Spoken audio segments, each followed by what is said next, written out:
di tahun ini bareng, dan kali ini spesial bareng sama anak-anak konten.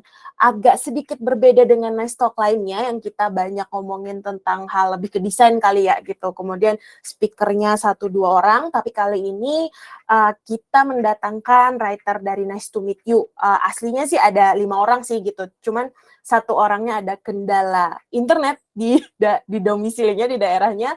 Jadi kali ini sekarang yang hadir ada 4, mungkin nanti nyusul. Dan kali ini izinkan aku perkenalkan diri dulu juga gitu. Saya Amalia Nanda, tapi biasa dipanggil L di sini gitu, dan sebagai content manager di Nice to Meet You Studio. Dan di saat ini juga ada 5 orang, writer, sosial media, dan senior content writer gitu. Oke, aku mungkin coba perkenalin satu-satu. Aku share screen dulu aja ya, biar ada yang aku share screen adalah cue card. Adalah cue card sendiri. Oke. Nah, yang pertama kita akan coba, udah kelihatan kan ya? Oke. Udah, Mbak, udah. Oke. Oke, di sini yang pertama kita ada Kak Ica atau Siti Aisyah gitu. Halo Kak Ica. Halo teman-teman semua, selamat malam. Halo Kak Ica, domisilinya dari mana nih? Aku domisilinya di Pekanbaru, di Di Riau. di Pekanbaru, di Riau, di Sumatera. Jadi kita di Nice to Meet You memang bekerjanya remote, dan itu dari mana-mana gitu. Termasuk writernya. Nih aku di Nice to Meet You Studio bekerja sebagai writer, biasanya menulis di industri apa aja nih? Kalau aku sendiri di Nice to Meet You, sekarang lagi nulis di bidang pendidikan dan kesehatan. Jadi challenging banget combo ini. Rasanya gimana nih combo di kesehatan dan pendidikan? Iya, jadi berasa kayak kuliah gitu ya, karena kayak kita belajar tentang kesehatan gitu dan nggak pernah tahu sebelumnya gitu kan. Jadi kayak harus pilih-pilih risetnya gitu kan. Dan juga kalau pendidikan itu juga seru gitu karena oh ternyata ada hal-hal yang belum pernah dipelajari gitu waktu semasa sekolah, semasa kuliah, dan kita pelajari pas sambil kerja kayak gitu. Jadi seru banget sih, Kyle. Menarik sih buat explore hal-hal yang baru ya gitu. Terus Benar. di sini tuh ada perkenalan nih, Cak. Katanya gemar galau untuk menulis sajak-sajak cinta di akun Instagram Delay Destiny. Nah, coba mungkin agak diperkenalkan ini Delay Destiny, apa sih yang ditulis sama Ica? Oke, jadi sebelum aku nulis di sini gitu kan ya, aku berangkat dari hobi nulis puisi kayak gitu kan ya. Sebenarnya basic gitu terdengarnya, tapi hal itulah yang menginspirasi aku gitu ya, nulis di Delay Destiny tentang puisi-puisi, kalimat-kalimat singkat aku, lalu aku akhirnya apply di sini gitu, dan belajar jadi content writer gitu sih. Oke, thank you banget Kak Ica. Oke, Thank coba. you. Thank you banget, nanti kita bakal ngobrol lebih banyak sama Kak Ica. Sekarang next-nya ada writer kita bernama Nai. Hai Nai. Halo, selamat Lagi, malam semuanya. ya oke. Selamat malam juga. Lagi di mana? Lagi di kampus nih numpang internet kebetulan. Domisili. Nai Oh, sebenarnya lagi di mana? domisili. Iya, jadi aku orang Wonogiri, guys. Di sini ada yang dari Wonogiri nggak? Wonogiri atau sekitarnya boleh deh. Oke, Gitu. Wonogiri. Oke, di Wonogiri ya. Nah, katanya juga di Nice to Meet You kan sebagai writer nih gitu. Aku boleh tahu nggak gimana industri apa sih yang sekarang ini lagi sibuk diulik gitu? Nulis tentang Eh, apa? ya, kalau sekarang aku lagi di teknologi ya, kebetulan kebetulan dapat kliennya di teknologi, sama satu lagi itu di kesehatan juga, sama kayak Ica. Terus selain itu nulis-nulis di Instagramnya NTMY sama websitenya gitu. Oh, oke. Aku boleh tahu nggak challenge-nya apa sih nulis buat NTMY? Waduh, challenge-nya sih lebih ke kayak risetnya ya mungkin ya, karena harus lebih dalam lagi. Terus kita eh, apa ya, konten-kontennya itu sangat-sangat ini ya, dalam ya. Jadi kayak risetnya harus lebih oke lagi, sumbernya harus lebih banyak, terus angle-nya juga harus diperbanyak gitu. Oke, nggak Kak Ica, nggak karena dua-duanya sama ya. Harus suka dengan riset. Ya, betul. Oke, oke coba itu Northeast katanya sering bikin sajak di Instagram story-nya dengan label Northeast gitu atau brand Northeast. Kenapa namanya Northeast? Bukan Timur Laut gitu.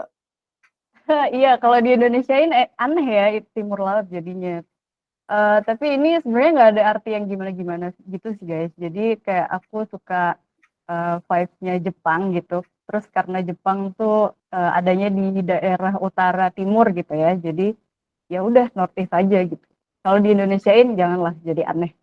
Oke, nanti buat teman-teman di sini, thank you Nay, teman-teman yang ada di sini yang mau ngelihat apa sih yang dia tulis gitu, lagi mikirin apa sih orang ini gitu kan. Coba di follow Instagramnya. Oke, next kita ada Doko atau Handoko. Hai Doko. Halo, selamat malam semuanya. Malin aku Handoko. Malam-malam dari mana nih? Malam, domisili sekarang di Jakarta, Jakarta Barat. Cuman kalau ditanya orang mana ya, samalah kayak Ica ya, orang Sumatera, orang Pekanbaru. Oke, thank you banget. Di sini kan sebagai senior content writer ya di Nice to Meet You. Emang kerjaannya ngapain sih? Apa bedanya sama writer? Ayo pertanyaannya beda sama yang tadi. Nah, ini nih. Lebih ke ini sih kalau kita ambil tingkatannya ya, dari content writer yang sudah berpengalaman, logikanya kan akan naik jadi senior content writer. Berarti selain dia juga menulis dan seperti biasanya, dia juga memastikan kualitas-kualitas tulisan yang datang dari writer-writer yang lainnya sesuai dengan standar yang kita punya gitu. Jadi berkualitas dan bagus gitu. Dan kita juga berusaha sebisa mungkin membantu dan mengajari mereka yang sedang butuh istilahnya ya, butuh panduan lah gitu loh. Misalnya kebingungan ini bagaimana ya penulisannya, bagaimana itu kita kasih saran dan masukan gitu supaya bisa menjadi writer yang lebih baik lagi.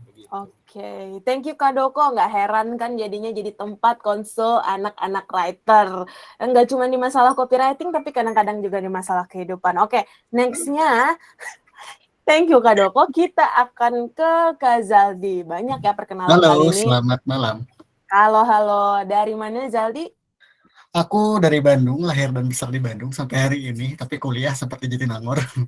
Oke, sempat di Jatinangor. Oke, pasti Betul, tadi betul. juga banyak kan teman-teman yang dari Bandung kan Iya, gini. Nah, betul. tapi jadi penasaran katanya kalau lagi huddle di Slack, kita kan kerjanya via Slack ya. Aduh, iya Slack itu betul. salah satu aplikasi gitu, aplikasi Betul. chat-chatan, ada grup dan kawan-kawan.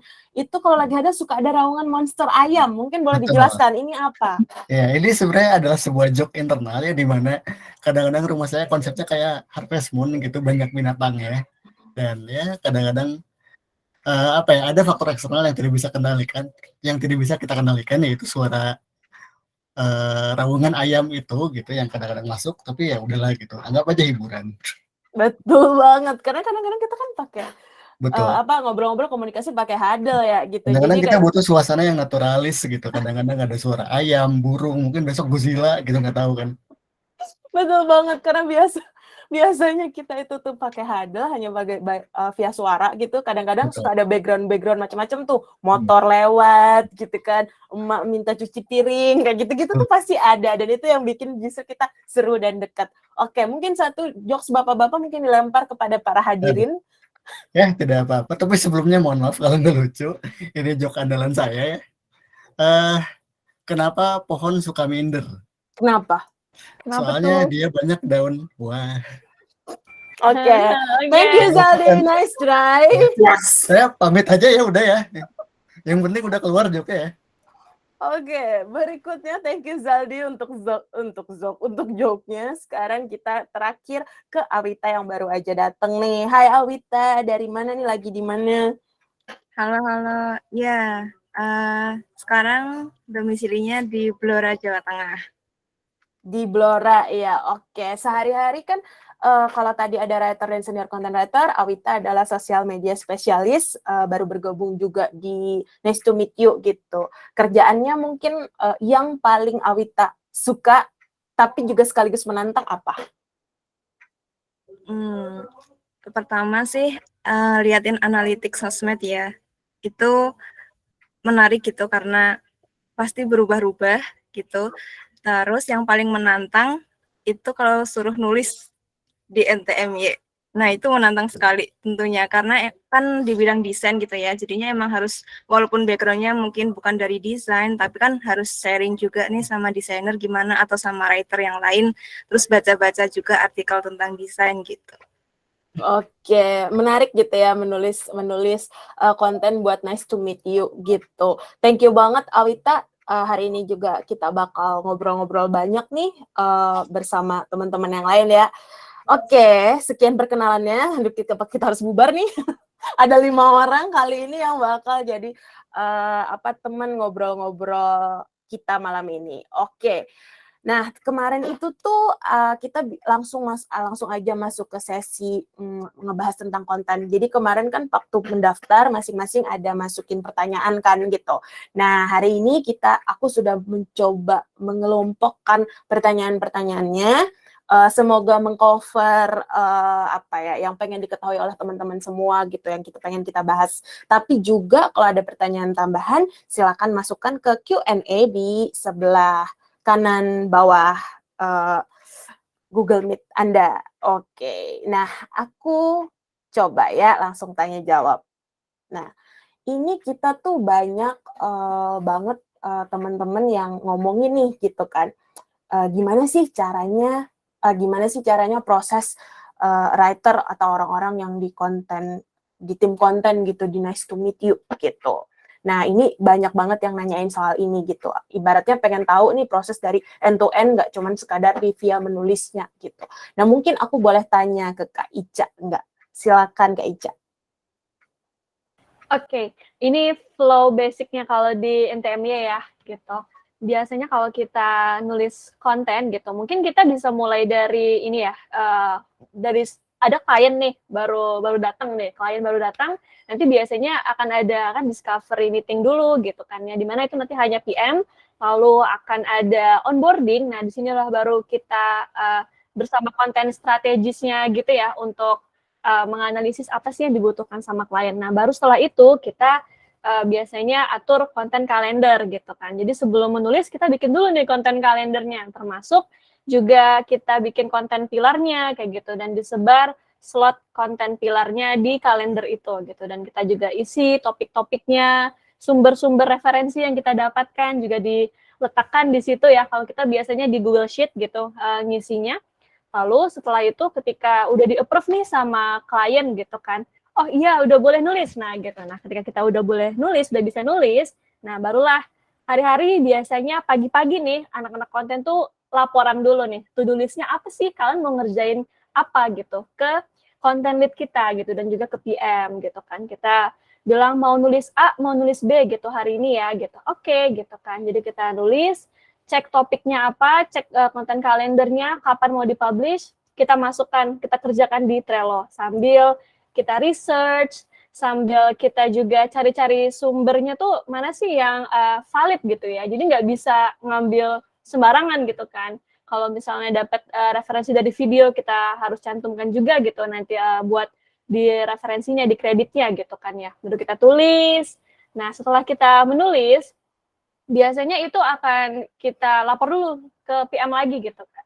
Misalnya kita lapor ke PM, udah selesai nih nulisnya, nanti PM akan bantu proofread juga kayak gitu. Jadi selain PM bakal proofread desain, PM juga bakal proofread konten hasil tulisan kita gitu. Karena di sini kan PM yang nge-lead project-nya seperti itu.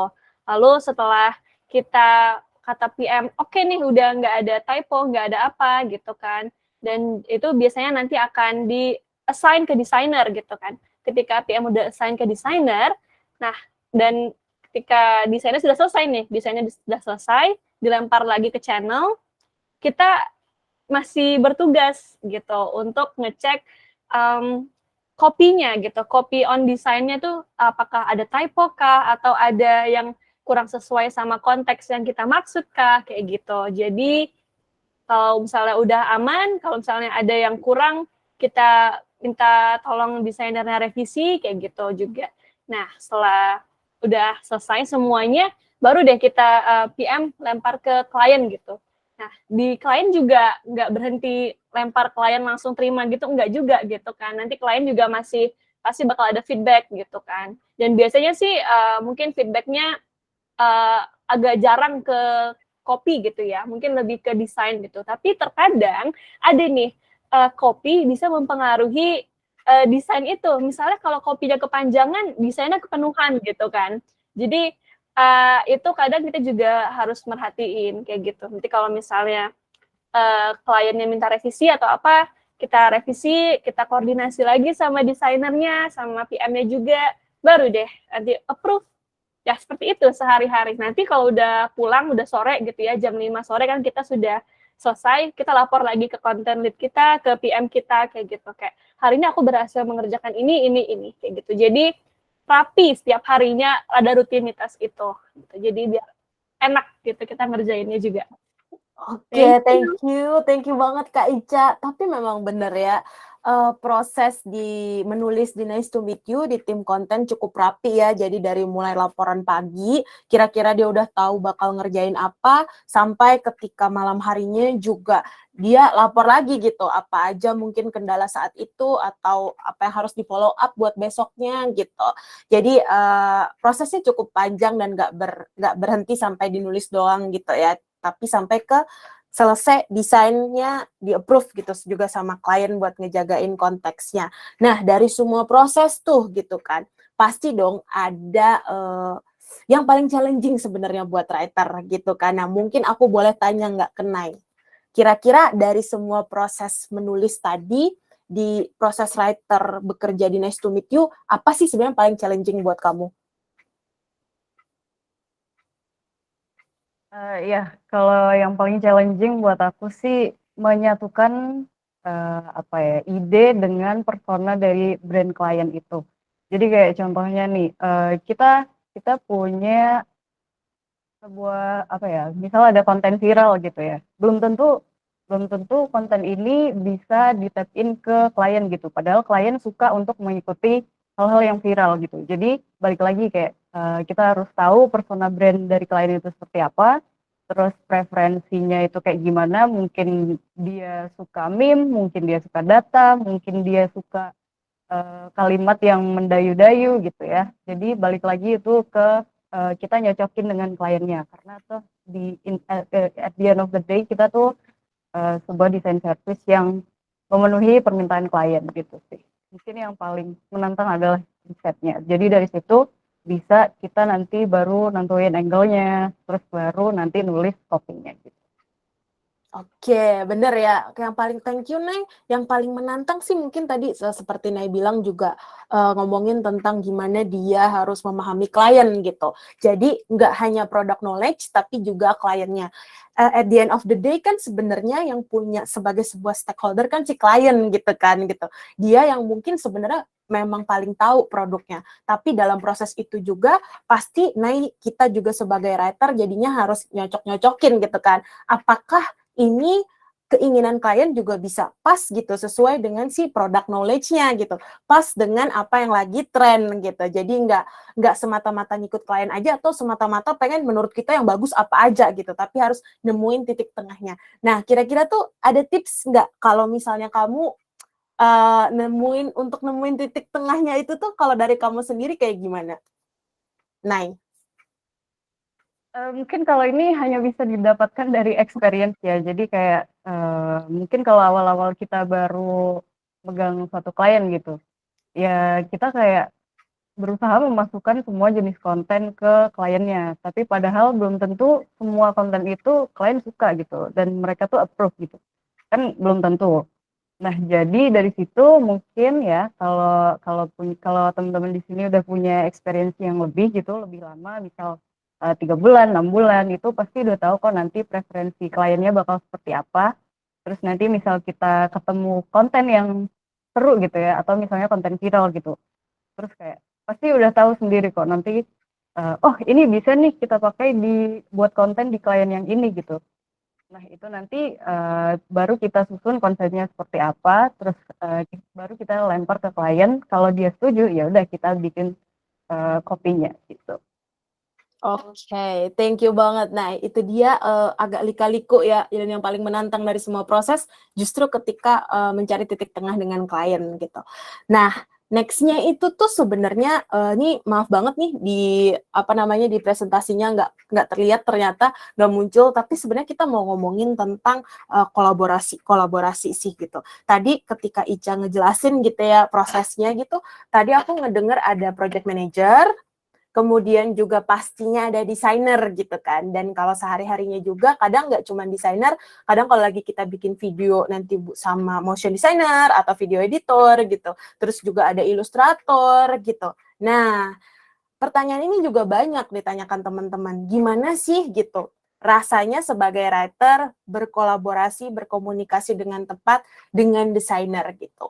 Mungkin aku boleh tanya Zaldi nggak kira-kira?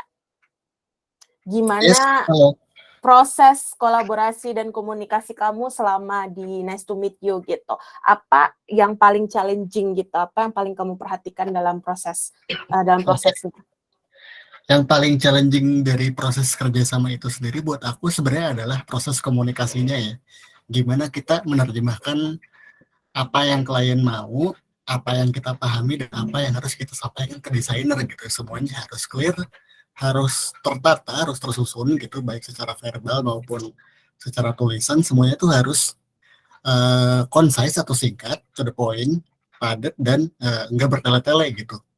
Dan tentunya juga kita tuh sebagai orang-orang yang berkolaborasi dengan banyak pihak harus juga open minded gitu, harus bisa jadi pendengar yang baik, harus bisa menerima saran dari mereka kalau misalnya ada konten yang nggak pas, ada copy yang nggak enak dibaca, atau misalnya visual reference kita kurang enak gitu, atau kurang sesuai dengan identitas si brandnya, kita tuh harus mau diskusi nih, mau nggak mau harus punya kompromi juga gitu, nggak bisa keras kepala sendirian, nggak bisa kekeh gitu. Kitanya harus tetap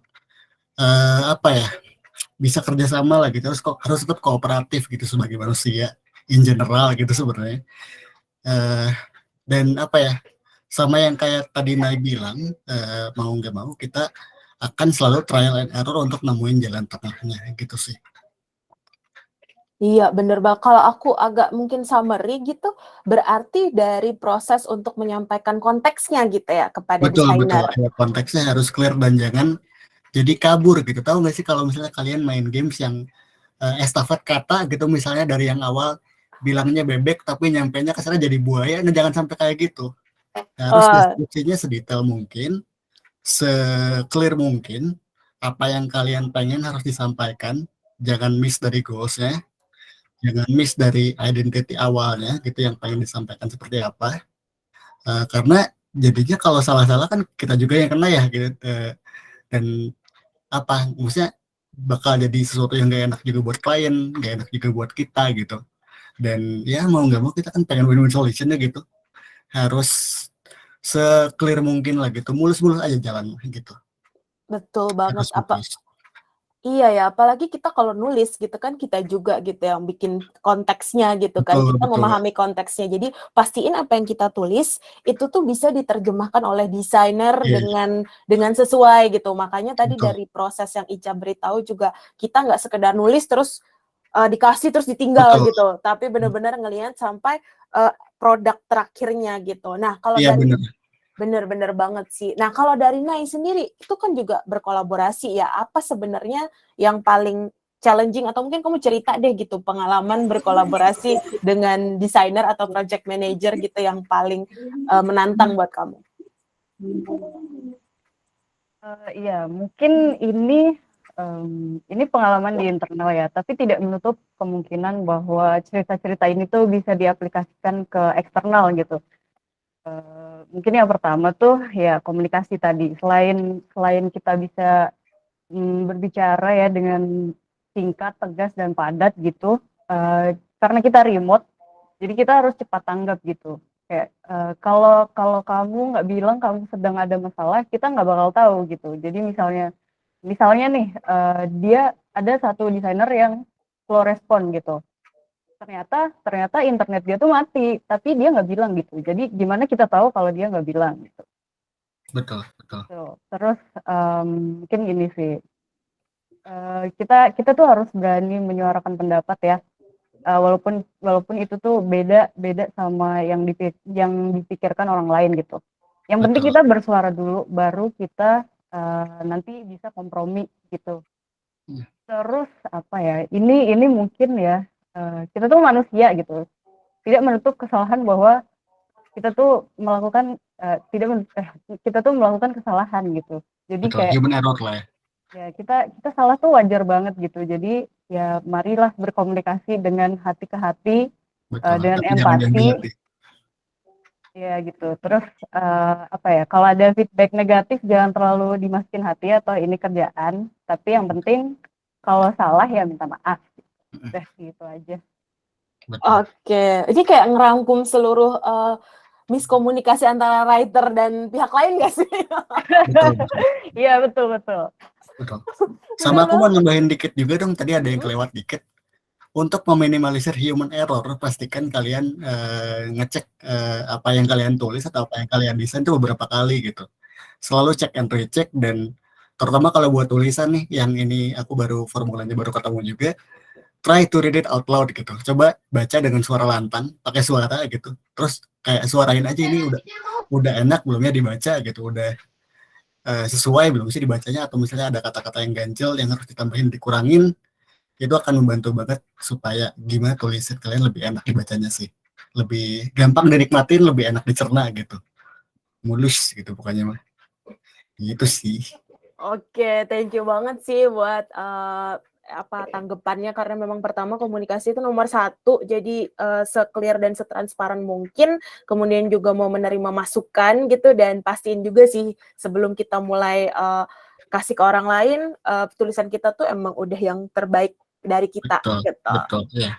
Oke, thank you Zaldi dan Nay untuk sharingnya. Nah, next-nya ini juga banyak sih aku lihat tadi pertanyaan di Q&A gitu tentang strategi membuat konten yang baik. Nah, sebenarnya itu kan di awal itu tuh kita pasti kalau di Nice to Meet You gitu ya, kita kan bikin kita discovery meeting bareng sama si klien, terus habis itu kita bikin onboarding deck gitu. Nah, di dalam onboarding deck itu tuh selain kita dapat brief segala macem, target background segala macem gitu, kita juga masukin biasanya target customer, target audience, terus habis itu kita juga bikin yang namanya konten pilar gitu. Nah, mungkin pertama-tama sesuai dengan yang ditanya gitu ya.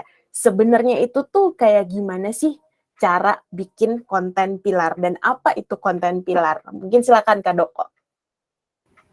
Oke, bikin konten pilar ya. Kalau aku boleh menjawab, itu sebenarnya mungkin buat beberapa orang prosesnya nggak akan sama dengan proses aku pribadi, tapi kalau proses aku pribadi biasanya begini. Misalkan ada satu klien yang katakanlah dia bergerak di bidang teknologi misalnya yang lagi in, dan kebetulan yang lagi aku pegang saat ini adalah kan teknologi VR dan AR gitu. Nah, yang teknologi seperti itu, oke, kita identifikasi dulu nih kebutuhan si kliennya itu apa. Apakah dia mau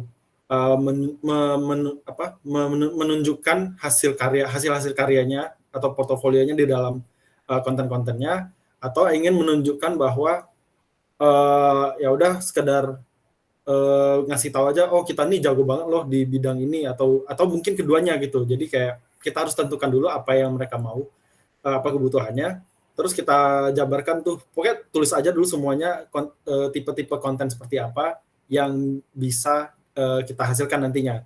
Nah, dari situ baru deh kita bisa, oh ini nih ternyata bisa dikelompokin nih bareng, oh ini juga bisa dikelompokin bareng, sampai ketemu kira-kira ya. Biasa kalau kita bikin konten pilar itu biasanya 3 atau 4 atau bahkan sampai 5 konten pilarnya gitu, tergantung seberapa banyak konten pilar yang bisa dibentuk berdasarkan si konten-konten kecil yang tadi kita breakdown itu gitu. Nah, begitu kita udah breakdown dari situ, kita udah punya pembagian konten yang solid gitu. Jadi kayak, oh kita mau untuk kedepannya waktu bikin konten plan-nya, bikin konten kalendernya, kita jadi udah tahu mau bikin konten-konten yang seperti apa, dan jadinya kayak nggak yang ngeraba-raba lagi gitu loh.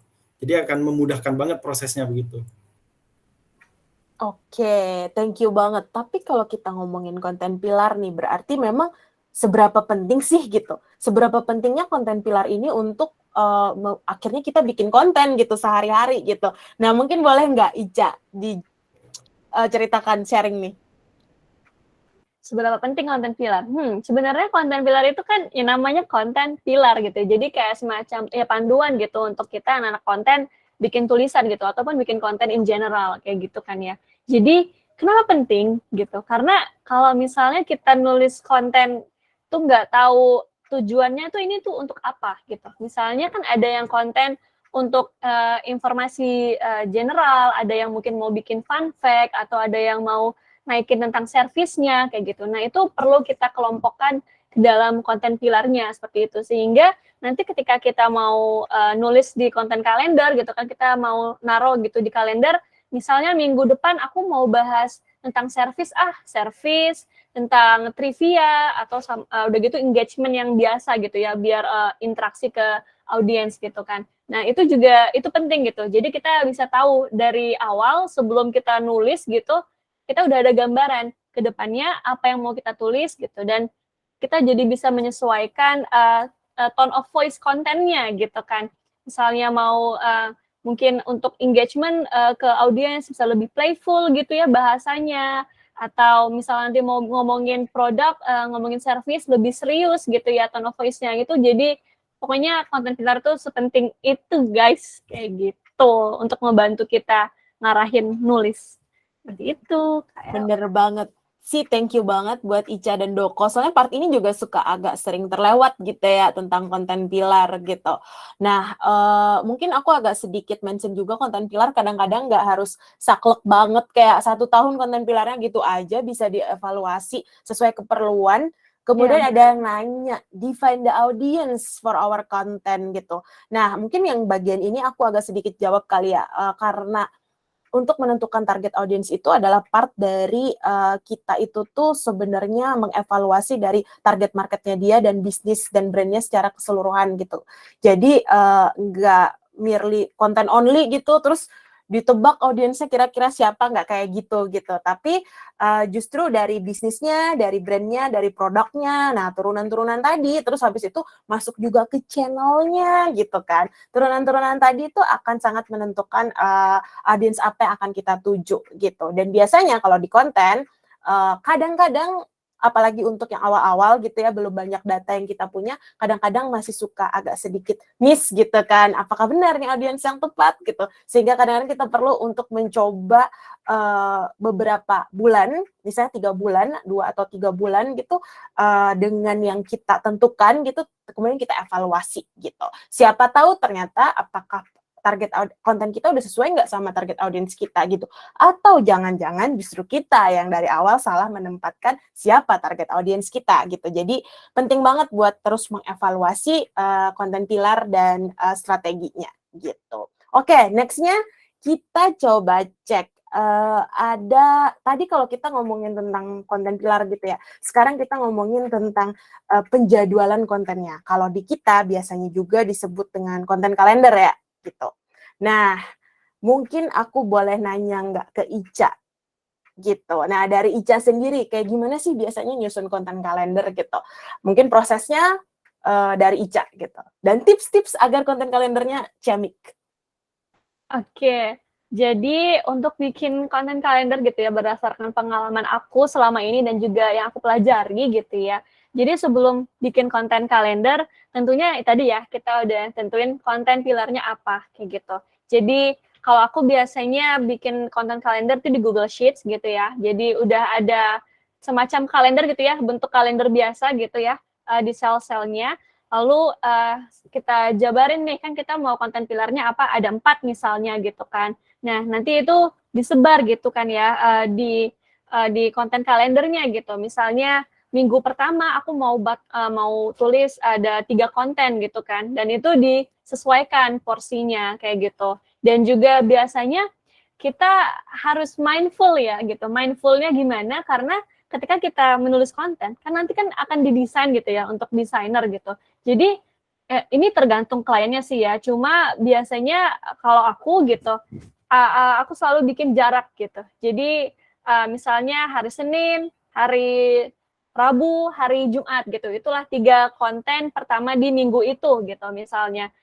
Kenapa seperti itu? Karena pasti proses desain atau proses copy gitu nanti bakal ada revisi dari dari kliennya seperti itu. Jadi itu memberi waktu gitu ya untuk kita bisa perbaikan seperti itu. Jadi di content calendar kita nggak cuman naruh topik di sini gitu dan kita penuhin. Jangan sampai kayak penuh banget gitu, tapi kita tidak mindful memerhatikan bahwa ini akan didesain nanti gitu. Apakah nanti benar-benar akan tercapai nih, misalnya mau 30 konten sebulan kayak gitu kan ya. Apakah bisa nanti efektif gitu kan ya. Kan kalau misalnya padat banget dan ternyata nanti ada yang harus di-adjust gitu, harus revisi, nanti kan makin kedorong ya kontennya semua gitu kan ya, kalendernya. Jadi untuk mengantisipasi itu lebih baik kita bikin kalendernya di jeda-jeda gitu, di lompat-lompat, mungkin bisa seminggu 3 kali, 4 kali kayak gitu. Mungkin minggu ini ada 3, minggu depan ada 4, itu tergantung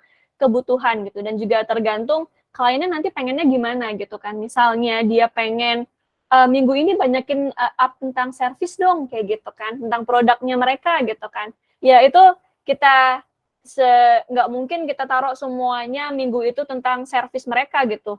Jadi kita kadang kita menyarankan gitu sih ke kliennya, takutnya nanti kalau misalnya service semua, misalnya audiensnya nggak melihat gitu, nggak tertarik gitu kan. Mungkin kita bisa dikasih sela, dikasih jeda dengan konten yang fun gitu ya, tentang trivia, fun fact segala macam kayak gitu sih. Wah, ada yang angkat tangan. Wah, boleh. Kyle gimana? Oh iya, aku ke unmute. Boleh nih. Gimana Zahra Nisa? Iya, Kak Zara mungkin. Boleh langsung ngomong di sini. Boleh. Silakan. Iya Kak, tadi tuh ngomongin tentang konten kalender ya. Kalau misalkan aku juga pernah tuh bikin konten kalender. Cuman yang pengen aku tahu tuh kayak tadi kan kita ngomongin konten pilar sebelumnya kan. Sebenarnya bedanya topik sama konten pilar tuh apa sih Kak? Terus di konten kalender itu seharusnya ada yang ditulis tuh topiknya aja atau apa sih Kak? Apa aja sih Kak gitu? Format apa lagi selain topik? Oke, bener. Oke, Kak Zahra ya, mungkin aku coba jawab dulu ya Kak El ya. Jadi konten pilar itu adalah inti besarnya gitu loh. Misalnya nih ya, aku mau ada 3 konten pilar gitu. 1 engagement yang bakal interaksi langsung ke audiens, 1 lagi produk service gitu ya, produknya si klien, 1 lagi trivia gitu, fun fact aja gitu. Nah, baru di konten kalender itu kita bikin turunan dari konten pilar ini gitu. Jadi untuk topiknya itu adalah turunan dari konten pilar. Jadi misalnya kalau mau engagement, kita mau bikin, yaudah deh kita bikin konten tentang IG story happy weekend misalnya. Lalu untuk service misalnya kita tulis tentang ya produk mereka gitu, apa yang lagi best seller. Nah, nanti yang ketiga misalnya tentang trivia, apa sih kegiatan sehari-hari yang involve ke produknya klien gitu loh. Jadi konten kalender itu isinya adalah turunan dari konten pilar. Tapi sebelum konten kalendernya jadi, kita tentuin dulu konten pilarnya apa, biar enak kan kita nyesuaiin topik-topiknya kayak gitu Kak Zahra. Gimana Kak Zahra? Oke, tadi kan sebenarnya aku baru tahu ada 3 yang tadi itu. Sebenarnya ada lagi Kak atau memang sebenarnya konten pilar tuh itu aja? Oke, mungkin aku ini kali ya. Konten pilar itu tuh sebenarnya kan tadi dibilang sama Ica adalah payung besar. Nah, isinya apakah 3 saklek itu? Enggak dong gitu. Bahkan itu hanyalah salah satu contoh gitu. Tergantung dengan brand yang kamu tangani gitu sih.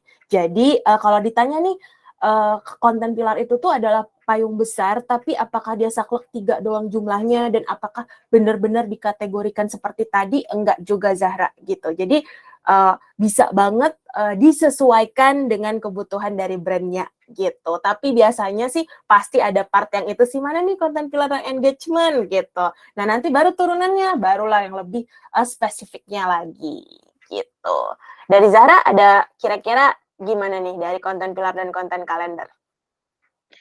Oke, aku tuh udah pernah bikin juga konten kalender dan punya 4 konten pilar. Ada inspired, ada convince. Aku pegang brand sebuah instansi universitas. Nah, itu ada inspired, ada convince, ada Apalagi aku lupa. Pokoknya ada 4 deh kalau salah. Ya. Nah, dari 4 itu tuh, aku suka bingung kayak inspired ini kan kalau misalnya tadi engagement berarti nanti yang menghasilkan, berarti aku cari topik yang intinya menghasilkan interaksi kan berarti. Jadi aku kayak baru paham, oh ternyata harusnya kayak gitu. Gitu, karena aku biasanya kayak gitu Kak, nyari konten filmnya ada entertain, inspired, terus Iya, benar. convince, kayak gitu-gitu. Oh iya, itu juga tadi sih yang dibilang nggak kaku-kaku banget nih gitu. Oh harus engage gitu, oh harus trivia. Enggak dong gitu. Bahkan yang tadi aja ya, dari 4 yang tadi aja sebenarnya banyak cabangnya lagi gitu. Ada yang dia bener-bener konten pilarnya nggak mau seluas itu, terlalu big picture gitu, terlalu di atas, dia diturunin lagi sama dia. Misalnya gitu kan, product knowledge konten pilarnya, itu tuh ada juga yang kayak gitu. Jadi sebenarnya gak ada sesuatu yang sangat saklek gitu. Kayak gimana sih cara bikin konten pilar? Gak ada yang saklek gitu. Terus atau kategorinya apa sih? Gak ada yang saklek gitu. Jadi bisa banget disesuaikan dengan kebutuhan, tapi biasanya basicnya seperti yang Ica dan Kak Zahra tadi sampaikan sih, kira-kira begitu. Nah mungkin ada tambahan dari yang lain tadi, Kak Sugeng angkat tangan. Silakan Kak Sugeng. Oh ya Kak, makasih waktunya sebelumnya. Aku sebenarnya mau nanya ke lebih ke proses evaluasi. Kan tadi kebetulan udah di-spill juga sama Kak Aisyah ya soal apa namanya, kayak kalau konten dari post atau konten kalender itu kita ada 3 macam seperti trivia, engagement dan lain-lain. Nah, yang ingin aku tanya ini, misalkan kita udah ngebuat sebuah konten yang fokusnya ke engagement dan ternyata tidak, hasil atau engagement yang didapat tidak seperti yang kita harapkan. Nah, itu nanti evaluasinya gimana Kak? Dan yang paling mungkin dievaluasi di segi apa? Entah desain kan, entah di copywriting-nya atau di lainnya. Makasih Kak. Oke, thank you. Mungkin kita coba dari pengalaman dari Doko deh. Coba Doko kira-kira kalau kamu mengevaluasi, kan senior content writer nih gitu.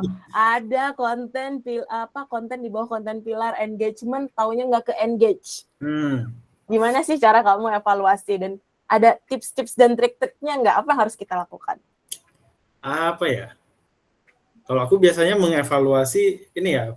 Biasanya kan kalau kita di NTM-nya kan biasanya bekerjanya kan end to end yang sampai desainnya udah jadi, kita proofread lagi, final product jadi naik, udah.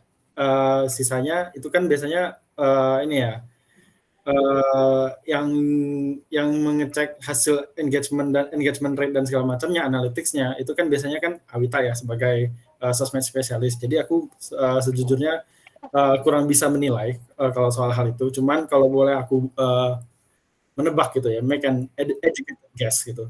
Itu biasanya kita bisa melihat dari kayak apa ya? Karena kita tuh sering ini kan kayak melihat hasil yang udah jadi gitu. Oke, pas udah naik, oke udah bagus naik. Tapi pas kita balik lagi dengan pandangan yang lebih fresh dan lebih apa ya, lebih clear gitu, kayak kita melihat sebuah desain atau copy itu kita bisa itu yang kayak ini kayaknya bisa lebih bagus lagi deh. Ini kayaknya untuk kedepannya kita bisa lebih apa ya, lebih mainin kopinya lebih kayak gini, arahannya bisa kita bawa kayak gini gitu. Jadi konten yang udah naik memang nggak bisa kita apa-apain lagi. Yang bisa kita lakukan adalah memastikan apa yang kita hasilkan berikutnya itu lebih bagus lagi, dan kita belajar dari apa yang kita anggap kurang di konten sebelumnya gitu sih. Oke, jadi mungkin dari kita tuh ada 2 sih sebenarnya. Dari sisi yang teknis banget, dari sosial media analytics gitu, itu nanti ada part-nya akan kita bahas juga. Tapi mungkin yang kedua tadi yang disebutkan oleh Doko adalah dari sisi part kita sebagai writer nih misalnya gitu. Terus bukan masalah ngelihat bukan ngelihat analytics-nya gitu. Nah, kalau Doko itu caranya adalah dengan coba ketika dia udah naik, dievaluasi lagi dari sisi bisa jadi angle topiknya gitu, diganti lagi gitu. Nah, tapi kalau dari pengalaman aku pribadi gitu ya, ketika mengevaluasi suatu konten, misalnya nih, dia ternyata nggak works. Aspek yang dilihat itu, pertama, coba kamu lihat topiknya, beneran topik spesifiknya. Apakah topik itu memang lagi pengen didengar oleh para audiens. Matters apa enggak sih buat para audiens? Itu satu topik. Yang kedua adalah, to be honest, adalah headline atau judul di awal. Apalagi kalau kita sosial media ya. Kalau artikel mungkin judul, kalau sosial media headline yang di depan gitu. Itu sangat-sangat penting gitu. Dari sisi strukturnya, apakah dia menarik atau enggak gitu. Dari sisi struktur kalimatnya gitu. Engage apa enggak gitu.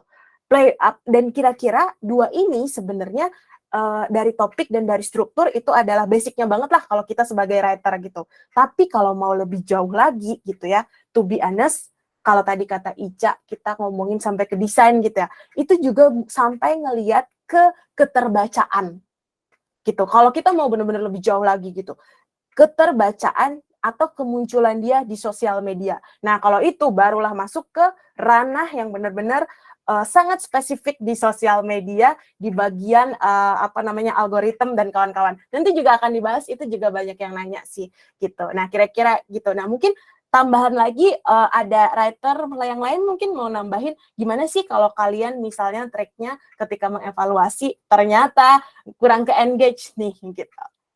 Ada yang mau nambahin? Nggak ada dong, parah banget. Apa ya?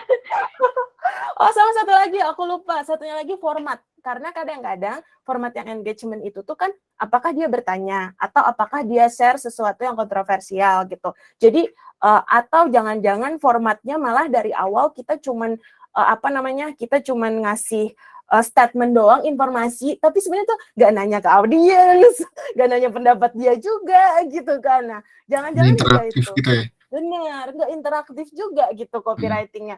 Jadi kalau ditanya mengevaluasi dan bikin itu tuh banyak macamnya. Tapi kalau kita sebagai writer paling 3 itu gitu yang bisa kita kendalikan gitu. Gitu. Gimana Kak Sugeng? Ada lagi nggak pertanyaan lanjutannya nih? Seru juga. Oke, udah jelas banget sih Kak, makasih. Oke, thank you Kak Sugeng gitu. Makasih juga Kak jawabannya. Thank you. Nah, ini sih juga mungkin sebenarnya tadi kita mau ngebahas gitu tentang engaging content gitu. Tapi kira-kira kalau dari obrolan tadi sama Kak Sugeng gitu kan, kira-kira kayak gitu. Nah, mungkin ada tambahan nggak dari Kak Zaldi deh gitu.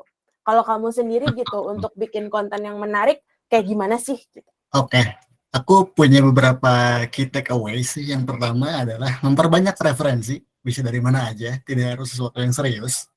Bahkan dari sesuatu yang sereceh dan serandom apapun bisa kamu jadi inspirasi gitu.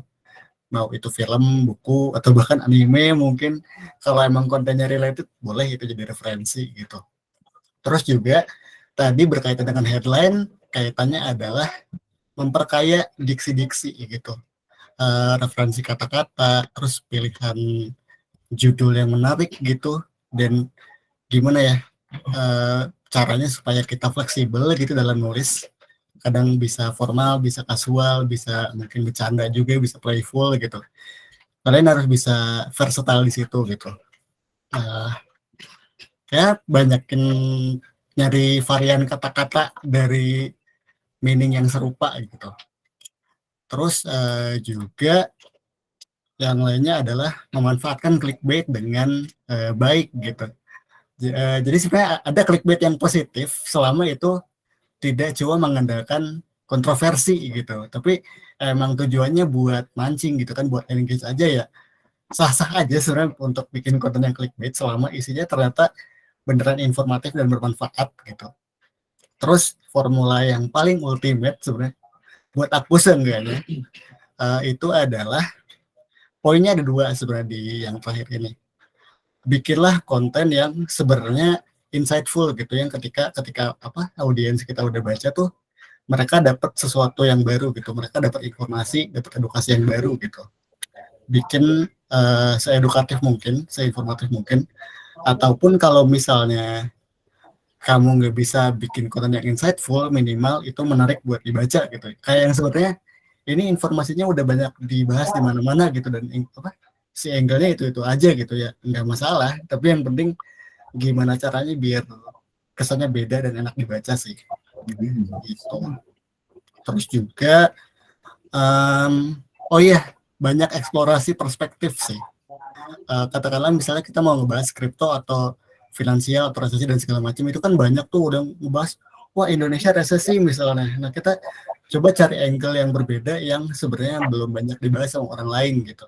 Itu kan nantinya juga bakal ngasih insight baru buat yang baca gitu kan. Kalau aku begitu. Wow, thank you banget Zaldi. Tahu gitu tadi tuh dicatat, ada catatannya nggak nanti sama OM-nya mungkin bisa di-share Ya, kali ya. nggak apa-apa kan Udah dari berguna buat saya. ya nggak apa-apa. Iya, Thank you by, banget.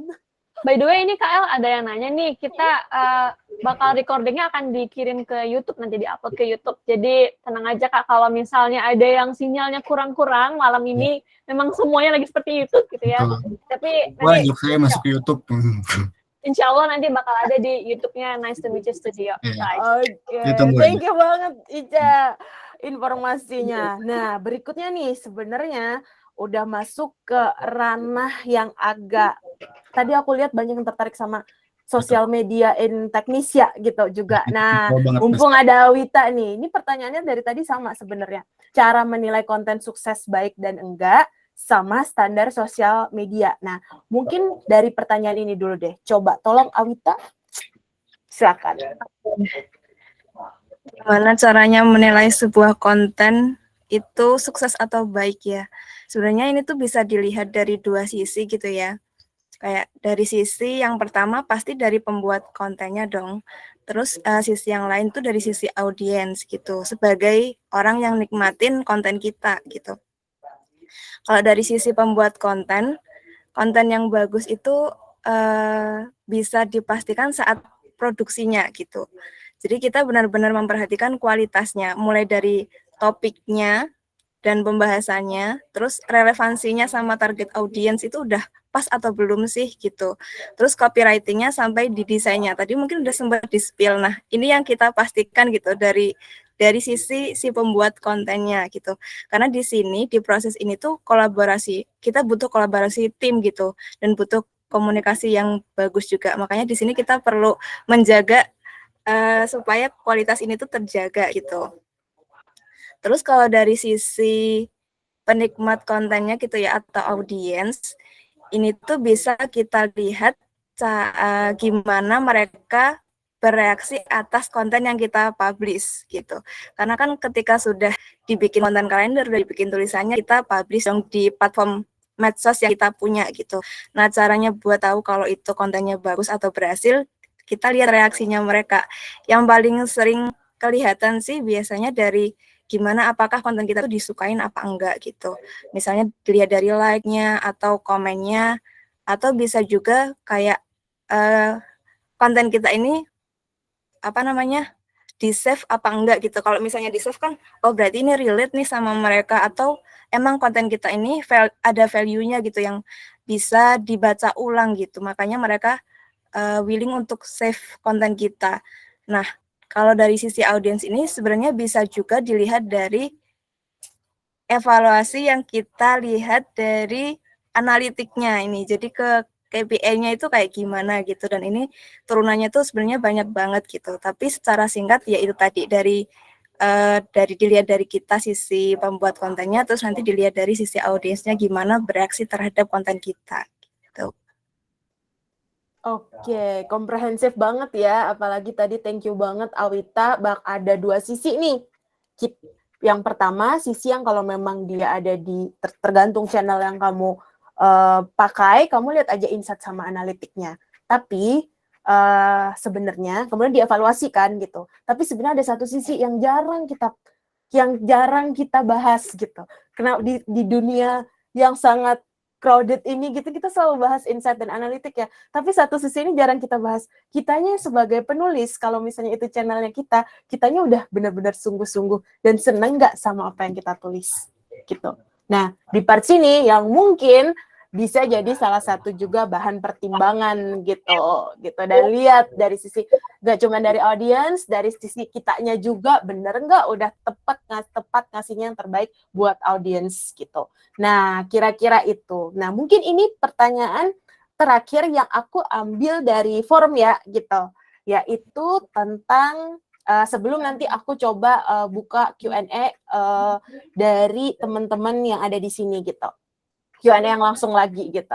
tentang mencari inspirasi gitu. Nah, mungkin Nay deh, kamu kalau stuck ngapain sih dan kayak gimana sih kamu caranya mencari inspirasi? Gitu. Ya, karena kita pekerja kreatif ya, tidak menutup kemungkinan kalau kita tuh sering stuck gitu. Kalau dari aku sendiri ya, mungkin dari apa yang bisa aku lakukan lewat diriku sendiri gitu.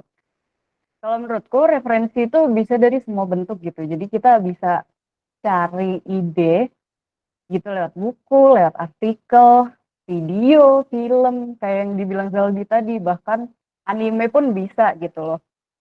Terus mungkin ya ini karena aku biasa nulis copy yang langsung sepaket dengan visual gitu. Jadi aku kayak observasi nih di sekitarku, kira-kira ada nggak bentuk benda yang bisa dibuat konten gitu. Jadi misalnya aku mau bikin apa ya, produk yang berkaitan dengan coffee shop gitu deh misalnya ya. Terus aku lihat di sekelilingku nih, ternyata ada gelas gitu. Apa yang kira-kira bisa kita bikin dari sebuah gelas gitu, dan itu berkaitan dengan kopi. Nah, dari situ mungkin kita bisa memunculkan sebuah angle gitu ya, kayak misalnya kamu tim ngopi pakai cangkir atau pakai gelas gitu. Padahal itu dari sesuatu yang ada di sekitar kita gitu. Jadi jangan lewatkan hal-hal yang sebenarnya itu tuh deket banget di kamu. Itu satu. Terus yang kedua nih, kalau udah mentok banget di sekitarku, nggak ada barang-barang yang bisa dipakai buat konten gitu ya. Ini aku lebih sering nanya ke teman-teman gitu sih, karena balik lagi ini orang-orang di sekitar kita itu adalah konsumen gitu ya. Teman-teman kita ini adalah orang yang membutuhkan dan juga menggunakan produk dari sebuah brand gitu. Jadi kayak aku suka nanya ke mereka, kira-kira ada nggak sih sesuatu yang mereka butuhkan dari sudut pandang konsumen gitu. Nah dari situ tuh biasanya nemu ide-ide yang sebetulnya dasar banget, tapi itu tuh sangat dibutuhkan dan penting gitu. Jadi ya gitu. Gila, keren banget sih, dari hal-hal yang kecil, dari si gelas aja gitu, terus tiba-tiba jadi angle gitu kan. Oke, jangan lewatkan berarti keseharian kita gitu. Itu constantly harus berpikir berarti ya. Kalau dari Ica gimana, Ca? Oke, ini seru sih karena ini udah pernah kejadian, maksudnya kita tuh pernah guys keroyokan ngebantuin satu orang doang gitu, kayak waktu itu kita lagi ini kan kayak lagi urgent banget gitu, aku stuck, aku nggak tahu harus nulis apa gitu, sementara maksudnya ya pasti ada deadline kayak gitu kan, dan biasanya kita assemble nih kadang si writer ini kita nih writers assemble gitu kan, udah kayak Avengers gitu, dan kita ngumpul 5 menit 10 menit gitu kan, jelasin konteksnya apa yang lu butuhin gitu, kayak gue butuh kopi tentang ini, kopinya tentang headline-nya pengennya yang kayak gini, kayak gitu kan. Jadi ketika dia menjelaskan itu, kita yang lain bantu mikir gitu loh. Kadang kita bantu mikir juga satu sama lain gitu kan. Gimana kalau angle tentang ini? Gimana kalau misalnya dari visual reference ini kita bisa jadiin konten loh kayak gitu. Jadi selain tadi yang kata Nay, kita keliling cari referensi atau melihat sekeliling gitu ya,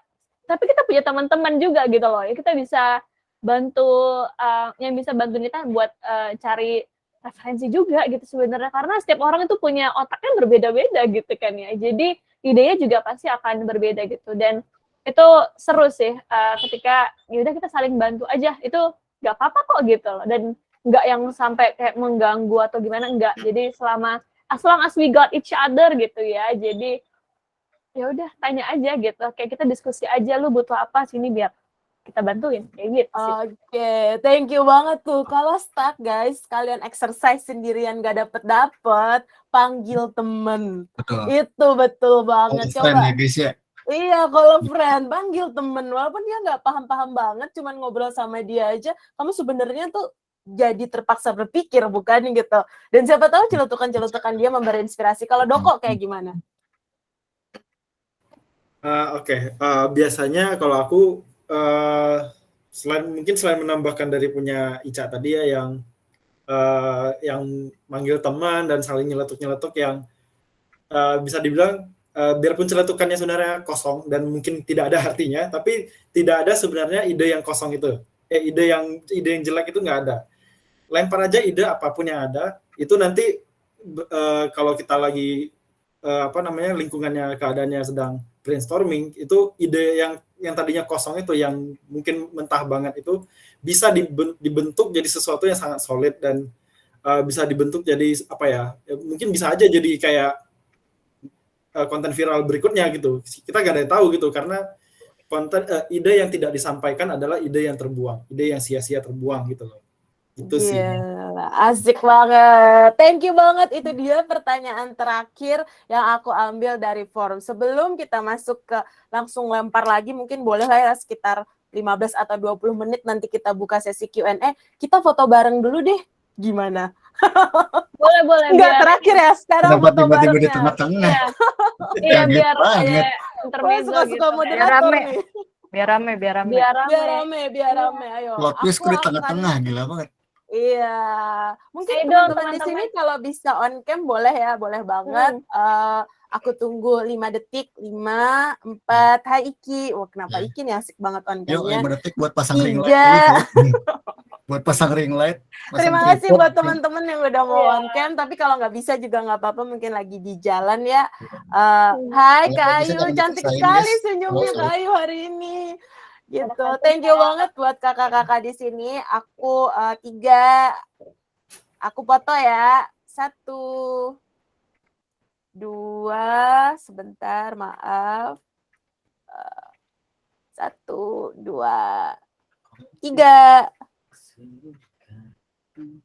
Oke, 1. Wow. Thank you banget loh ngomong-ngomong. Nah, kita buka aja langsung Q&A. Bener. Mungkin aku dari yang mau dulu kali ya, yang mau langsung ngomong. Dari yang Silakan mana? angkat tangan aja. Raise Iya, your raise hand. hand. Nggak ada nih apa masuk yang di Q&A yang ditulis aja. Bisa.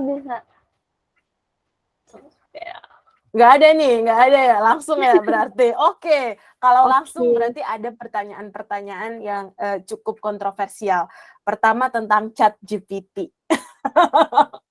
Jadi guys, buat teman-teman di sini yang mungkin nggak tahu konteksnya, jadi ada ChatGPT gitu, di mana dia adalah AI yang gimana kita bisa berkomunikasi dengan dia, dan karena dia itu tuh pakai data gitu kan, pakai big data, jadinya kalau kita nanya apa, dia bisa langsung nyariin jawabannya, ya kayak Siri tapi teks deh gitu, tulisan gitu bang, tulisan gitu kan. Nah, kira-kira nih banyak yang sebenarnya sekarang ini jadinya ada tentang tulisan, satunya lagi copywriting pakai AI, dan satunya lagi kayak ChatGPT gitu, dan satunya lagi adalah ilustrasi kan, dan bahkan dibilang-bilang bahwa itu bisa menggantikan pekerjaan kita gitu-gitu. Nah, kira-kira apa komentar kalian atau pendapat kalian tentang ChatGPT gitu? Mungkin Zaldi, silakan.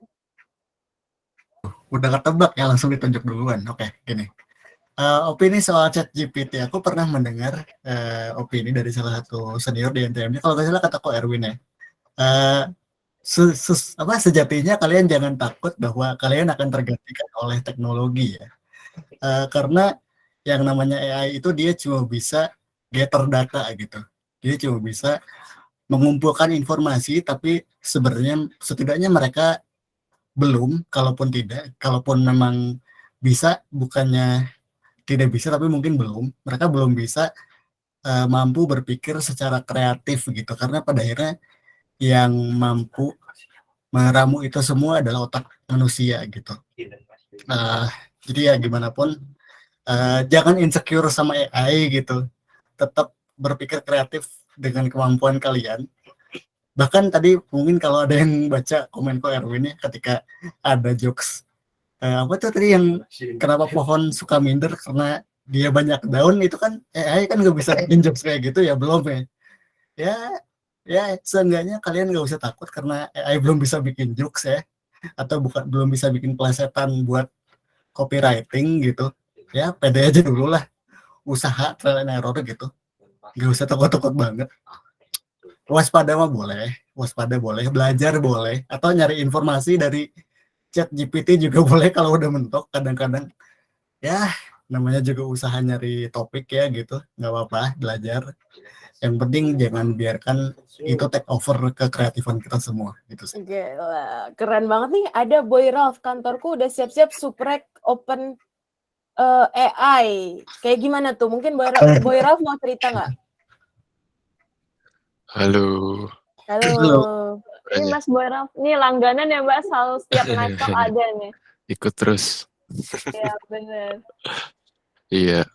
Iya, jadi di kantor tuh CEO udah mulai sounding gitu buat semua tim coba OpenAI.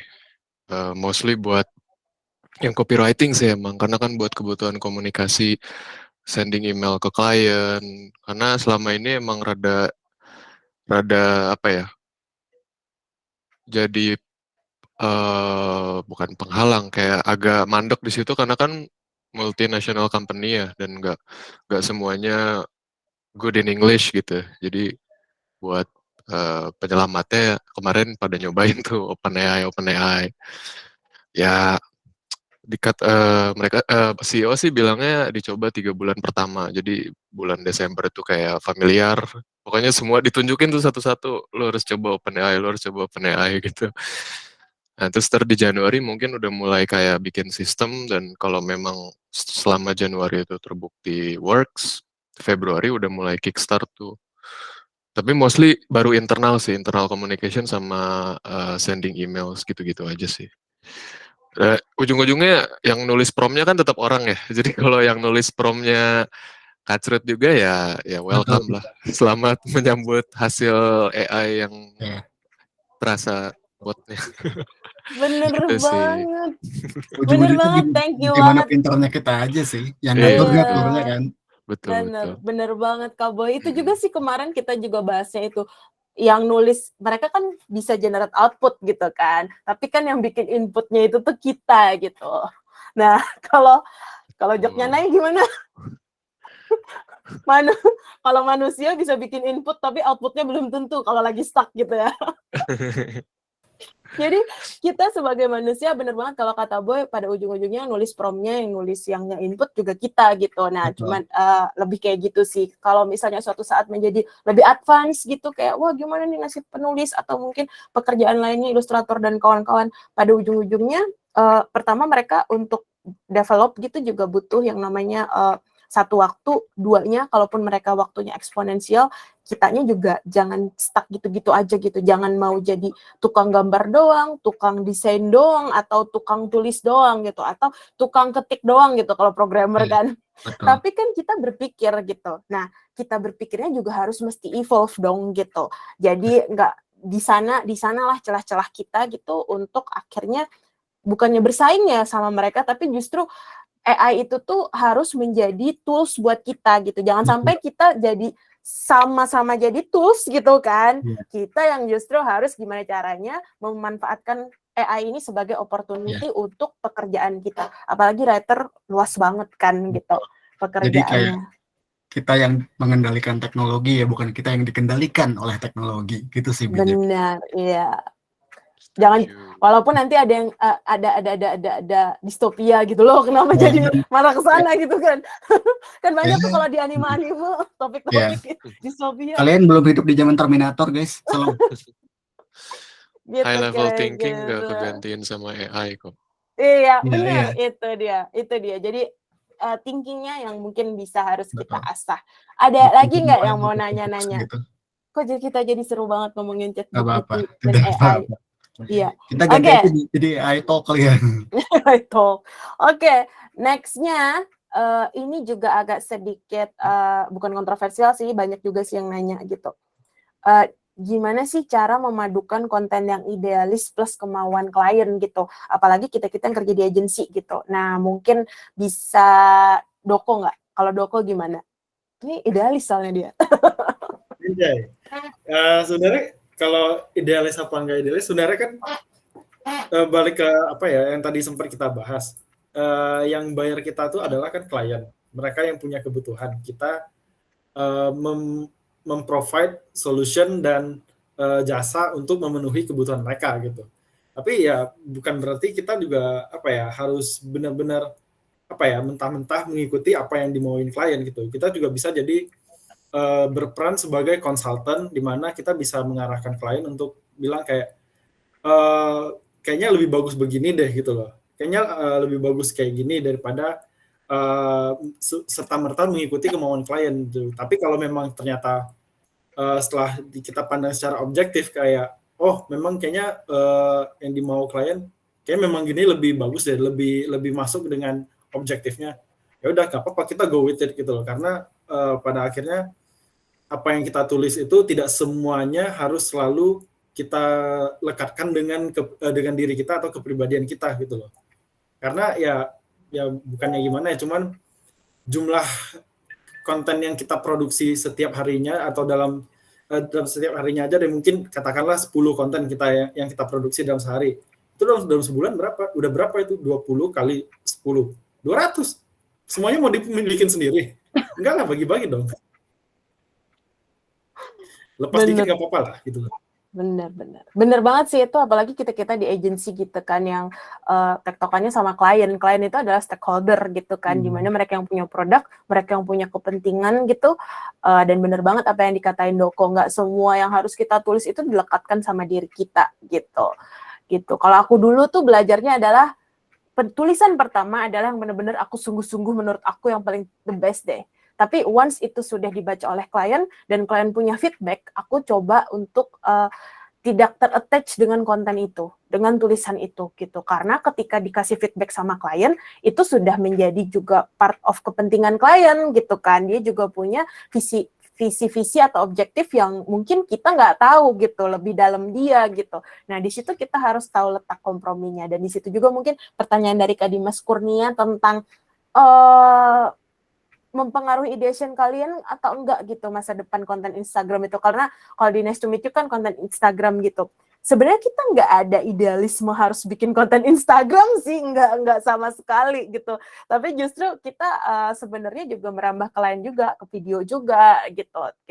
Jadi to be honest, nggak ada di Nice to Meet You itu tuh nggak ada idealisme harus desain, harus Instagram, nggak sebenarnya gitu. Tapi kita juga mencoba beradaptasi. Tapi yang menjadi idealisme kita adalah memastikan apa yang kita produksi gitu, atau yang kita pikirkan gitu, kita itu tuh udah bener nggak sih yang terbaik gitu, bener-bener terbaik dari kita gitu sih, dan kita bener-bener helpful ke klien gitu.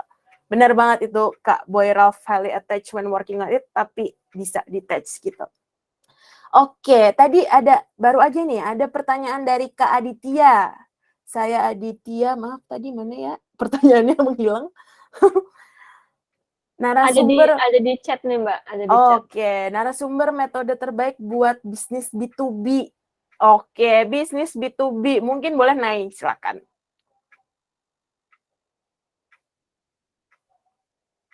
Iya, jadi kalau B2B ya kebetulan aku juga handle salah satu klien B2B gitu. Mungkin caranya sebenarnya nggak terlalu beda ya. Bedanya adalah di target audience gitu. Jadi kita tahu nih kira-kira siapa yang akan membaca konten ini. Terus kita tuh mengarahkan konten ini untuk dibaca siapa gitu. Jadi itu timbal balik. Kalau misalnya B2B, ya berarti nanti pembaca kita adalah user di suatu perusahaan atau business owner, atau juga bisa karyawan yang sebenarnya dia tuh potensial untuk menggunakan bisnis kita gitu.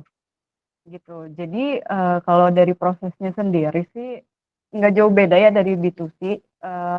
Selain dari pembedaan di target audience-nya tadi, juga di tone of voice. Nah, terus dari situ kita tetap harus ngikutin sih dari segitiga terbaliknya itu, kayak kita bikin konten pilar, terus bikin angle, terus bikin key message-nya. Jadi itu tuh sebenarnya nggak jauh beda ya, cuma bedanya di riset konten apa yang sebenarnya bisa dimakan, dikonsumsi, dibaca gitu ya oleh user dan juga business owner gitu sih. Gitu, bener banget.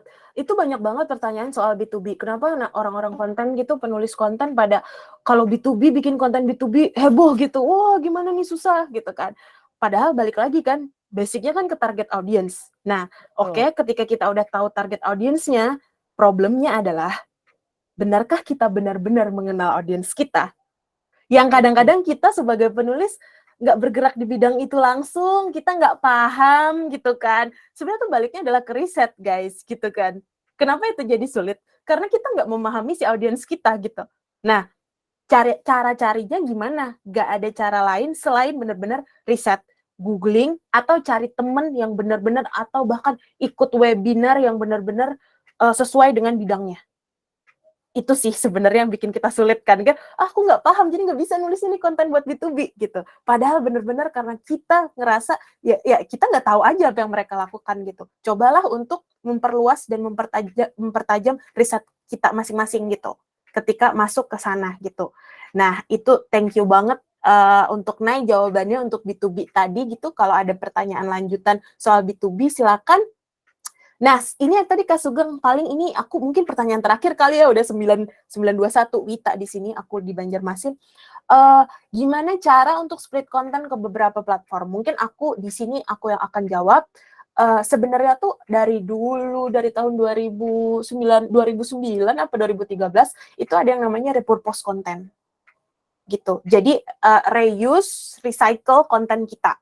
Gitu. Nah, di dunia yang banyak banget sosial media sekarang ini, kita ambil dulu channelnya sosial media yang benar-benar kita butuhkan sesuai dengan audiens kita yang kita butuhkan gitu. Anggap misalnya gitu, ada 3 gitu. Nah, kemudian dari 3 ini kita cek lagi juga, udah pastikan apakah target audiensnya ini tuh sama apa enggak gitu. Nah, kalau misalnya benar-benar sama, tapi benar-benar karena channelnya berbeda gitu, sehingga formatnya juga berbeda gitu, misalnya YouTube, Instagram, sama satunya misalnya podcast gitu kan. Nah, tapi kan sebenarnya angle-nya bisa dari satu aja gitu. Satu angle ini diubah menjadi podcast, disuarain gitu, didiskusiin gitu. Satunya menjadi sebuah video yang mungkin videonya bisa jadi di podcast tadi, tapi juga bisa, kalian mau bikin motion graphic silakan gitu kan. Kalau video di YouTube misalnya, satunya tulisan di Instagram misalnya. Bahkan ada Reels lagi atau TikTok yang misalnya orang langsung ngomong gitu. Nah, tapi sebenarnya ide konten kalian cuma satu kan gitu. Nah, tapi dibagi-bagi nih. Nah, hal-hal yang kayak gini yang sebenarnya untuk mengakali kita membuat konten di berbagai channel gitu. Nah, ini kalau aku nggak salah tangkep gitu ya, Kak Sugeng, soal tentang split konten. Karena banyak nih, apa sih sebenarnya yang di-split gitu kan. Bisa di-split topiknya gitu, bukan yang kayak tadi. Tapi kira-kira salah satu hal yang kita sebagai penulis-penulis konten lakukan yang bakal valuable banget adalah itu sih gitu. Pastiin bahwa konten kalian, konten kita semua sebenarnya bisa diproduksi untuk banyak channel, berbagai angle, diputer-puter gitu kan, dipotong-potong gitu, di-slice gitu. Hanya dengan dalam satu parent topik doang gitu. Nah, itu yang kira-kira bakal bermanfaat banget sih di kita gitu yang ratusan kali nulis konten gitu kan. Mungkin sebulan gitu misalnya. Nah, itu kira-kira. Oke, ada tambahan nggak kira-kira dari para writer? Oh, Pak Ahmad, boleh silakan open mic. Hai, halo Kak, boleh Jelas, tanya Kak. lagi nggak ya? Boleh deh, Ya. boleh, silakan. Saya mau tanya tentang membuat konten sih, karena kan saya basicnya graphic design ya. Di tempat saya kerja ini diizinin membuat konten, campaigns itu dan review konten. Nah, tapi ini belum mulai ya, udah diberitahu. Nah, saya masih bingung sih karena backgroundnya graphic design. Guideline utama yang mau kita kalau mau buat desain itu apa sih yang harus dipikirin, dan kalau mau reviewnya apa yang harus kita pikirin dulu. Maksudnya itu ada nggak short-shortnya itu yang bisa dibaca gitu, misalnya artikel ataupun buku gitu sih Kak. Oke, mungkin ada writer yang bisa mau memberi masukan? Boleh, Ica, silakan.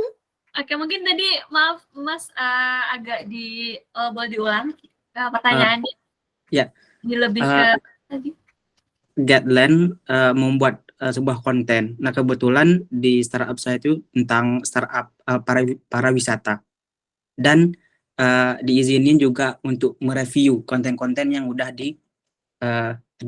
dirilis di Instagramnya. Itu sih. Oke, guideline untuk Ya, membuat konten ya. ya. Oke. Guideline untuk membuat konten itu sebenarnya di kita lihat dulu kliennya gitu kan ya.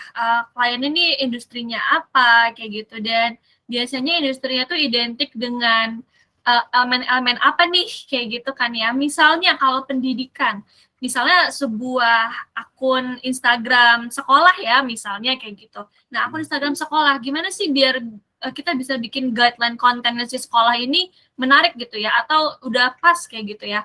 Nah, itu ya kita lihat misalnya industrinya sekolah gitu kan.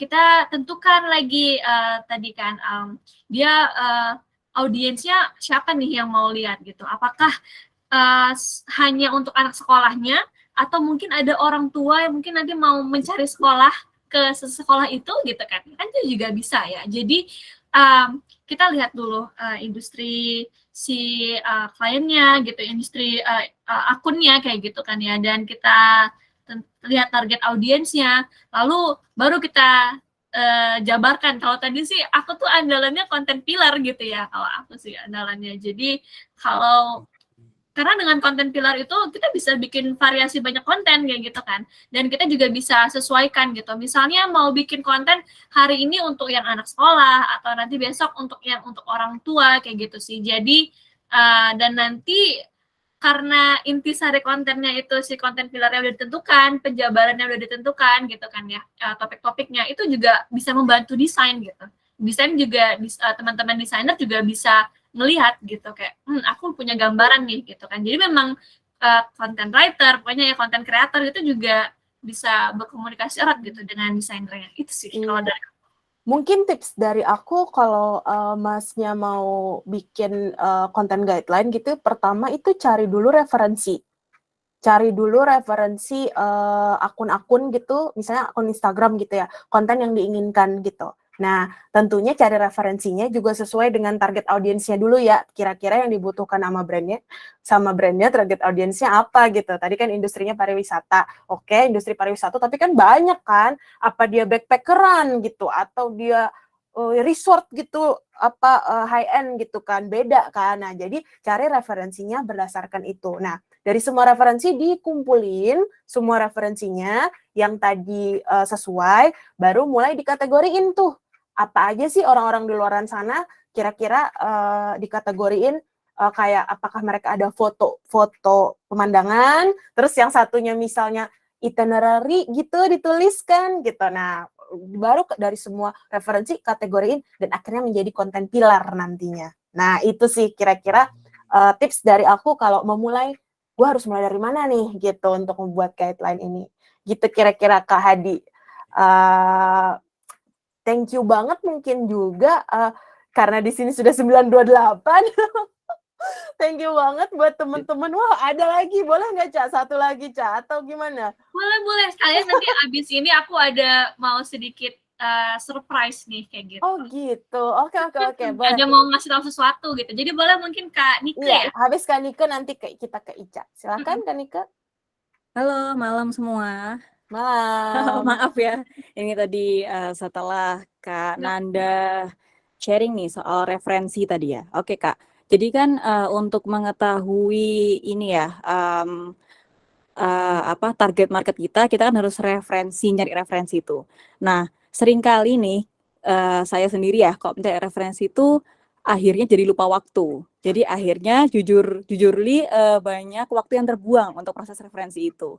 Nah, aku mau tanya nih, kalau teman-teman dari Nice to Meet You ada metode tertentu nggak ya Kak untuk membuat referensi itu tuh waktu kita proses mencari referensi tidak jadi efisien maksudnya. Nah, itu ada suatu metode nggak ya Kak? Jadi kalau misalkan ada, boleh di-share ya Kak, contohnya seperti apa? Thank you. Oke, thank you. Oke, nah kalau di sini pas banget, ini semua adalah dilema para writer, dan aku selalu bilang di part yang ini, dan ini adalah nggak tahu apakah cocok apa enggak buat teman-teman yang ada di sini. Tapi kalau dari aku, jangan mencari referensi ketika hanya ada tugas itu doang. Gitu. Jangan gitu. Terus jangan kayak menyediakan waktu 2 jam, 3 jam atau mungkin seharian untuk referensi aja ketika ada tugas itu. Tapi yang dilakukan adalah misalnya dapat klien di industri teknologi misalnya. Atau lebih spesifik deh, programmer gitu. Ya udah, aku akan nge-follow semua akun yang ada hubungannya sama programmer. Ada artikel lewat aja aku baca. Dan itu tuh aku lakukan dengan konsumsi sehari-hari, kayak kebetulan betul jadi kebiasaan. Konsumsi sehari-hari lagi rebahan, kebetulan lewat gitu kan, lagi scrolling Instagram, klik aja, baca aja gitu. Bahkan kadang-kadang aku cuman skimming doang. Jadi ketika ngeliat gak aku cerna, tapi aku cuman mengingat aja, itu bakal ke-store di otak kita gitu. Akan kesimpan di otak kita. Semua term-termnya mereka itu semua kesimpan. Betul. Save for later itu juga penting banget. Nanti ketika pas next-nya gitu ada another klien di teknologi atau pas aku mau mulai jam kerja ngerjain, aku keluarin tuh semua yang ada di otak aku atau ada yang di save for later gitu. Oh, kemarin ternyata ngomongin tentang ini nih, ternyata maksudnya adalah ini gitu. Jadi ketika bikin referensi itu tuh kalau di visual itu ada namanya visual library kan. Nah gitu. Mungkin kalau di kita apa? Konten library gitu. Jadi kita cobalah konsumsi sebanyak-banyaknya. Kalau nggak bisa dicerna nggak apa-apa, tapi minimal kita pernah ngeliat gitu. Nah, nanti ketika berjalannya waktu itu jadi kebiasaan dan akhirnya mencari referensi sangat cepat gitu. Ada case baru, langsung recall, oh gue pernah ngeliat topik ini, langsung di-recall gitu. Jadi itu bukan kayak pekerjaan yang ya udah hanya dikerjain saat itu and then done gitu. Enggak gitu. Tapi itu jadi part of our life dan to be honest mungkin itu dia tips terakhir mungkin aku sebagai penutup dari aku sebelum kita ke Ica kepada semua writer atau dunia perkontenan di sini, mungkin nggak cuma writer doang, tapi curiosity dan suka belajar itu tuh menurut aku adalah karakteristik yang harus kita punya. Gitu. Untuk kayak tadi gitu, membuat referensi aja, nge-store semua informasi dari berbagai bidang tadi, butuh 2 hal itu tadi. Rasa ingin tahunya yang tinggi, dan yang tadi dia memang suka belajar, nggak ngejadiin itu hal yang stres gitu buat dia. Nah, 2 itu yang mungkin harus kita jaga terus-terusan. Gitu. Gitu kan Nike? Thank you banget pertanyaannya. Iya benar.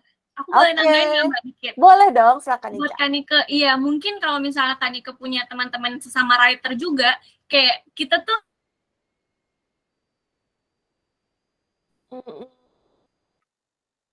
Halo?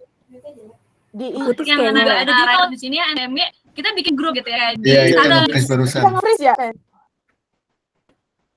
Iya, mungkin kalau diulang, Cak. Masih nge-freeze? Ya, Oke, udah aku tulis ya, udah bicara. Iya, udah. Atau Ica mungkin bisa off cam dulu, jadi suaranya bisa tetap lancar. Atau mau diketik juga nggak apa-apa kalau keburu. Iya. Oke, kalau Kanike punya Oke, sorry. Maafkan aku. Oke, jadi mungkin Kanike bisa punya teman-teman sesama writer, bisa bikin grup mungkin di Instagram atau di TikTok gitu ya. Jadi bisa sharing kalau nemu konten yang menarik gitu. Itu juga sangat membantu sih untuk saving time. Tambahan aku. Bener banget. Oh, balik lagi ya, phone a friend. Itu penting. Punya networking dan lain-lain, punya teman gitu, semua informasi dari teman juga diserap, itu juga penting. Thank you banget Ica. Thank you banget buat teman-teman di sini. Aku kembalikan ke Ica. Tadi katanya ada sesuatu yang mau disampaikan. Aku nggak tahu loh apa. Iya benar. Nah, jadi teman-teman mungkin selama ini taunya kita nulis ya untuk sosial media atau blog gitu kan. Tapi kita juga nulis untuk ini, guys. Tada, ini adalah dari Nice to Meet You Studio. Dan di sini ada ceritanya. Yang nulis siapa? Yang nulis kita gitu guys. Jadi kalian bisa lihat ini ya. Kita selain bikin konten sosial media, itu juga bikin cerita gitu storytellingnya. Dan juga didukung tentunya dengan ilustrasi-ilustrasi dari teman-teman desainer di Nice to Meet You Studio gitu guys. Jadi kalian bisa dapetin ini di Tokopedia-nya NTMY ya. Oke. Ya, Nice. ini ada di bio Instagram kita. Iya, Nice Bagus, ads. bagus. Oke. ini keren banget loh ini guys. Mantap. Bener itu Gokil, ditulis gokil. juga sih sama kita. Jadi biasanya kita sama klien gitu kan konten-kontennya ya sesuai dengan brand masing-masing. Kita juga pengen agak sedikit berkreasi, bikin narasi, bikin story gitu. Dan ada kalender ini. Thank you banget buat Nice to Meet You sudah mengeluarkan, sudah memfasilitasi aspirasi kita gitu. Bener, visualnya juga dari teman-teman kita. Mereka juga kan rata-rata kan gitu ya, gambarnya berdasarkan klien gitu. Atau nah kita pengen ada wadah gitu kan, dimana yaudah boleh deh tahun ini kita kasih ekspresi buat kita gitu sih. Oke deh semuanya, thank you banget ya udah hadir, ya ampun 1,5 jam Makasih seru semuanya. banget. Semoga Seru bermanfaat buat teman-teman yang ada di sini gitu. Aku mengundurkan diri dulu secara official, dan teman-teman writers di sini juga, dan thank you banget sudah tahun ini bersama dengan Nice to Meet You Studio. Semoga next year kita juga tetap ketemu lagi, terus masing-masing juga makin sukses deh gitu dan sehat semuanya ya. Thank you, dadah. Silakan. Terima kasih semuanya. Happy holiday guys. Berapa hari lagi? you, guys. Ayo, recording. Thank you guys. Recordingnya Selamat boleh tahun dan mungkin. terima kasih. Recordingnya boleh mungkin Iya Thank benar. you. sebelum biar kita habis itu ngobrol nih sama